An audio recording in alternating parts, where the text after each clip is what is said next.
Bonjour à toutes et à tous, j'espère que vous allez bien. Bienvenue sur les chroniques de l'histoire où nous parlons essentiellement en ce moment de l'histoire d'Angleterre et notamment de l'époque des Tudors.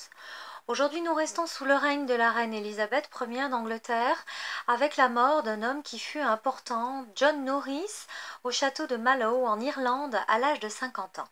C'était un général anglais vraiment très important qui combattit en France pendant les guerres de religion, soutenant les protestants contre les catholiques, et aux Pays-Bas espagnols lors de la guerre de 80 ans. La guerre franco-espagnole de 1585 à sa mort et qui poursuivit jusqu'en 1604. Il s'était aussi brillamment illustré dans la reconquête de l'Irlande par les Tudors, où il avait ordonné le massacre de femmes et d'enfants sur l'île de Rathlin en 1575. C'est absolument effroyable. Alors, comme je vous l'ai dit, c'est un homme qui avait été envoyé en France pendant les guerres de religion. Et ces guerres de religion, elles ont commencé dès 1562 avec le massacre de Vassy. Le massacre de Vassy qui a été le déclencheur en fait de 36 ans de guerre de religion qui allaient suivre.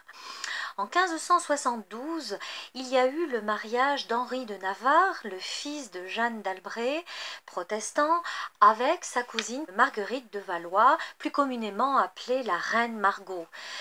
Margot était catholique, Navarre était protestant et le mariage a eu lieu sur le parvis de la cathédrale Notre-Dame à Paris. Les deux mères, Jeanne d'Albret et Catherine de Médicis, pensant que l'union de leurs enfants aurait pu arrêter ces guerres de religion en France qui duraient depuis 10 ans.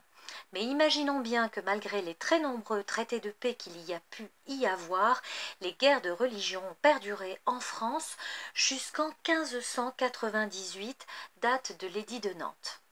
Donc notre Henri de Navarre, qui est devenu Henri IV, roi de France, eh bien, a quand même cherché toute sa vie à proposer la paix, à protéger les protestants.